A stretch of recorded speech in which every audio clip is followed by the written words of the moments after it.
현장 질문하겠습니다. 이완규 네. 법제장님 앞으로 좀 나와 주십시오. 안 보여요. 시간 끊어 주시고. 네. 처장님, 네, 말씀하십시오. 옆에 이상민 장관 계시고 옆에 사무총장 계세요. 대단히 신뢰한 말이면 한 분은 구수하셨죠, 윤석열. 그리고 귀하께서는 팔수하셨죠. 매우 친하시죠. 그리고 옆에는 한 분은 고등학교 후배님이시고 한 분은 친구분이십니다. 그런데 이런 판에 이완규 법제처장이 어떻게 헌재의 정치적 편협성 등을 이야기할 수 있습니까? 헌법 111조 아시죠? 압니다. 거기에 국회가 선출이라고 돼 있어요? 추천이라고 돼 있어요? 선출하고 돼 있습니다. 예? 선출한 자를 임명하고 선출하는 자로 돼 있죠. 그렇습니다. 임명한다로 돼 있죠. 그렇습니다. 그렇죠? 그렇습니다. 현재형입니다. 임명한다. 그거는 의무고 자연법으로 실행해야 되는 거예요. 영어로 할 때는 법에 대해서 shall이라고 쓰죠. will이라고 표현하지 않고 shall은 해야 하는 거예요. 의무. 다른 판단 요소가 헌법 111조에 단 한 글자도 안 들어가 있어요. 근데 어떻게 이완규 처장이 이런저런 말을 할 수 있어요? 들어가세요. 말 들을 필요 없어. 들어가십시오. 알겠습니다. 아까 선출이라고 하지 않고 추천이라고 했어요. 그죠? 그래서 제가 선출이라고 환기시켰죠? 맞아요. 선출한 건 맞는데. 그러니까 추천이야. 그러니까 증인께서는 헌법을 모른다 이거예요. 하는 거는 자, 대통령이 임명. 됐어요.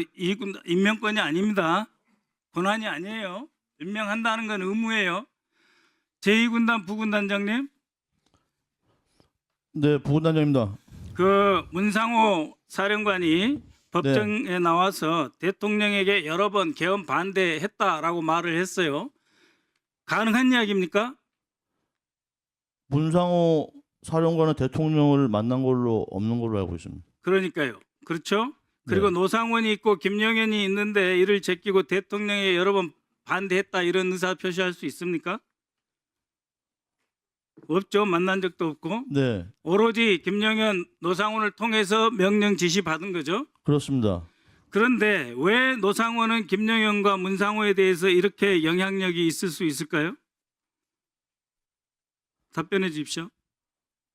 저는 다르게 보는 게 김용현 장관이 노상원한테 영향력이 있고 노상원 사령관이 문상호 사령관한테 영향력이 있고 또 그거는 제가 저도 현직에 있지만 그것을 계엄을 준비하고 실행하고 하는 문제는 사실 노상원 사령관을 보고 할 수는 없습니다. 그 위에 있는 장관이나 대통령을 보고 하는 거지. 예. 그래서 영향력 같은 거는 장관이나 오히려 그 위에 대통령 때문에 준비하고 실행하는 걸로. 문상호는 김영현이나 대통령을 보고 준비를 했다 이 말씀이죠. 네, 군대 조직 특성상 그렇습니다. 그런데 왜 노상호는 이렇게 우리 상상 밖의 일을 준비할 수 있습니까? 이건 그 주민의 경험상 이 사람은 상상 밖의 일을 할 수 있을 것이라고 판단하는 근거가 있습니까? 제가 16년에 속초 부대장 HID 부대장 할 때 그때 노상원 사령관이 굉장히 관심을 가지고 임무 준비를 많이 시켰습니다. 그때도 지시하는 게 일반적이진 않고 좀 시나리오 영화 이런 데서 보는 거를 많이 응용해 가지고 하는데 그 계엄 수첩에 나오는 용어들은 다른 사람들은 그거를 그냥 혼자 상상이라고 이렇게 일반적으로 생각을 하던데 저는 노상원 사령관이라고 사령관이면 가능하다고 판단을 했습니다. 그건 제가 겪은 경험 때문에 그렇습니다. 그래서 이거를 제가 얘기를 해야 되나 말아야 되나 굉장히 고민스러운데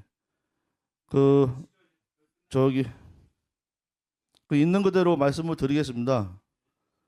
16년에 대북 임무 준비를 중요한 임무 준비를 했습니다. 그리고 그걸 한 6개월 정도 이렇게 계속 준비를 했는데 그 지시 중에 하나가 다른 불합리한 지시도 있었는데 그건 제가 다 안고 가고 할 수 있지만 또 안전하게 제가 만들면 되는데 노상원 사령관이 임무 끝나고 요원들을 제거하라고 그렇게 지시를 했었습니다.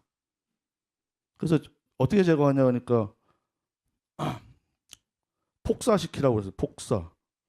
그래서 폭사의 방법이 원격 폭파 조끼를 입혀가지고 임무 끝나면은 들어오기 전에 폭사시키라고 그래서 저는 그 얘기 듣고 아 이건 같이 이게 하면 안 되겠다 이런 생각이 들었고 그 앞에서는 얘기를 안 했는데 속으로는 뭐 굉장히 좀 이렇게 막 그 쌍욕 같은 게 나왔고 전화 끊고 나서도 계속 저 혼자 막 그걸 그런 어떤 감정과 뭐 자연스럽게 막 욕을 막 뭐 뱉기도 했는데 결국은 그거를 얘기를 안 한 건 얘기하면은 또 뭐 사령 부대장도 교체되고 다른 방법을 할 수 있기 때문에 결국은 그걸 제가 안고 제가 준비 안 하고 안 하기만 하면 되는 거니까 저는 100% 안전하게 다 살려서 돌아오는 게 목표이기 때문에 그런 지시가 있었기 때문에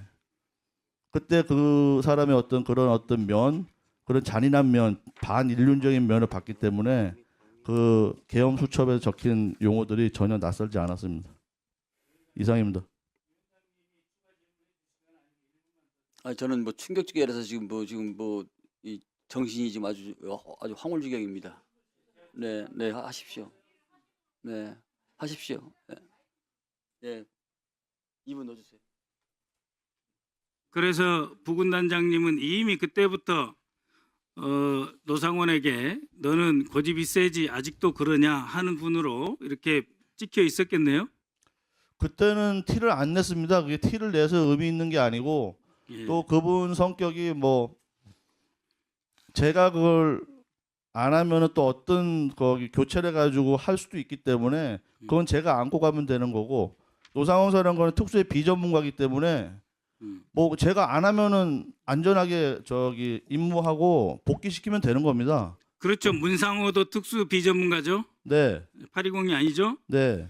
그러면 김용현은 왜 노상원을 가까이 두고 22번씩 만나고 거의 매일 통화를 하고 12월 3일 4일은 거의 하루 종일 폰을 갖고 있었는데 왜 김용현은 노상원을 써야 됐을까 하는 거하고 두 번째는 수거 대상, 수집소, 북한군 복장, 미군 사례, 정치 납치, 백령도 작전, NLL, 북한 도발 유도 이런 것들의 메모는 김영현하고 대화의 결과 아니겠습니까? 김용현 장관이 노상원 사령관을 중용하는 이유는 뭐 제가 같이 근무했기 때문에 모르고 제가 들은 얘기는 수방사령관 할 때 군사관리관 있으면서 그때 굉장히 친밀해졌다라고 얘기를 들었고 또 노상원 사령관이 이 부하들 다루는 거하고 또 자기한테 도움이 되거나 마음에 드는 상급자한테 대하는 거하고 많이 틀리다고 들었고 굉장히 인정을 받았던 것 같습니다. 그때부터 신뢰가 조성됐던 것 같고 그리고 뭐 백령도나 이런 데 북한 지역의 어떤 임무 같은 걸 사령관을 했기 때문에 그 속초 우리 특수부대는 북한 전 지역에 그 임무 지역이 있습니다. 그게 뭐 변경되거나 새롭게 바뀌거나 뭐 남북 관계에 따라서 뭐 안 하거나 하거나 뭐 이런 경우가 있는데 백령도라는 데는 항상 저희의 서해 쪽에 항상 관심 지역이기 때문에 거기는 항상 뭔가는 준비를 하고 있습니다. 위원장님, 지금 증언하는 자가 자신이 얘기하는 것에 대해서 하는데 잠깐만요. 지금 군사적인 상당히 중요한 얘기들을 잠깐만요. 지금 무분별하게 얘기를 하고 있습니다. 장관님 위원장님. 가만히 계세요 지금. 예. 그러니까 저는 임무의 내용을 얘기한 게 아니라 HID가 우리가 다른 야전 부대도 마찬가지입니다. 북한에 다 작전 목표가 있고 또 그런 계획이 있기 때문에 우리는 북한 내륙, 서해, 동해 우리의 어떤 그 계획이 있다는 거고 그건 당연한 겁니다. 그 작전의 내용을 얘기하는 게 아닙니다. 그리고 백령도라는 것은 그 서해의 당연한 관심 지역이기 때문에 저희도 관심을 가지고 있고 그래서 노상원 사령관이 사령관을 했기 때문에 그런 부분에 대해서는 알고 있고 또 현재 진행 여부에 대해서는 그 문상호 사령관한테 뭐 만약에 뭔가를 확인했다면 확인하지 않았는가 그 얘기를 하는 거고 저는 작전의 성격이나 내용이나 시기나 이런 거에 말씀드린 게 아니고 거기 어떤 부대든 어떤 특수 조직이든 북한 안에 다 자기 임무 임무나 임무 지역이나 임무 계획은 다 있기 때문에 그런 일반적인 사항을 저는 얘기하는 겁니다. 이상입니다. 네, 그렇습니다. 우리는 ITO로서 사전 여러 가지 갖고 있는 거예요. 그건 우리 작전의 기본입니다. 그런데 혈이 등 몇 가지 지점이 나옵니다. 그리고 위동도 나오고 이런데 HID가 나와 있고 또 자, 처리하는 장소로 특정이 되어 있어요. 그런 모든 점이 이것은 상상의 세계가 아니라 실행의 영역으로 김영현과 세워놨다 이렇게 보는 것이 맞겠죠. 그리고 존경하는 이것의 진심입니다. 존경하는 장관 대리님께서는 화내지 마시고 작전 파트하고 정보 파트는 많이 다르지 그렇기 때문에 화내지 마시고 지난번에도 제가 HID 바깥에 나와 있는 요원 안 같은 화내고 있는데 화내지 마시고 자 마무리해 주세요. 모르는 부서가 많이 있어요. 제 직속인 부서도 제가 모르는 부서가 있어도 제가 아는 체 안 하는 경우도 많이 있습니다.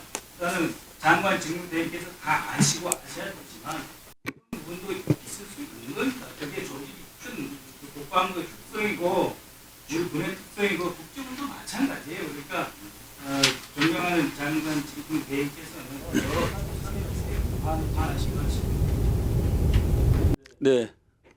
자 우리 박민우 장군님 2016년도에 특수 임무를 마치고 돌아온 요원들을 노상원이라는 사람이 경련을 못 올지언정 폭파시켜야겠다는 말이 이게 사실입니까? 네, 사실입니다. 사람이 물건입니까? 그래서 제가 분노한 겁니다. 그걸 또 부하들한테 얘기는 하지 않았습니다. 노상원이 얘기한 걸 저도 확인했고 저만 알고 있었고 그래서 그 당시에 그 기억이 있기 때문에 뭐 그 노상원하고 뭘 이렇게 한다는 게 저는 만약에 제가 여단장 있었으면은 노상원하고는 안 했을 겁니다.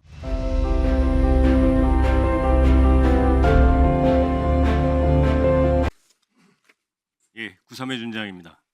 장군님은 저를 모르시지만 저는 장군님을 좀 압니다. 장군님 죄송한 이야기지만 진급 실패하고 힘들었을 때 김영현 장관이 곧 중용해 줄 거다. TF 임무가 맡길 거야. 그런 말 누구한테 들었습니까? 예, 그 내용은 노상원 장군으로부터 들은 건 사실입니다. 그렇죠. 예, 저도 청와대 근무 때부터 장군님, 대령님들하고 많이 일을 했습니다. 진급이 얼마나 중요합니까? 2차 진급 안 되셨잖아요.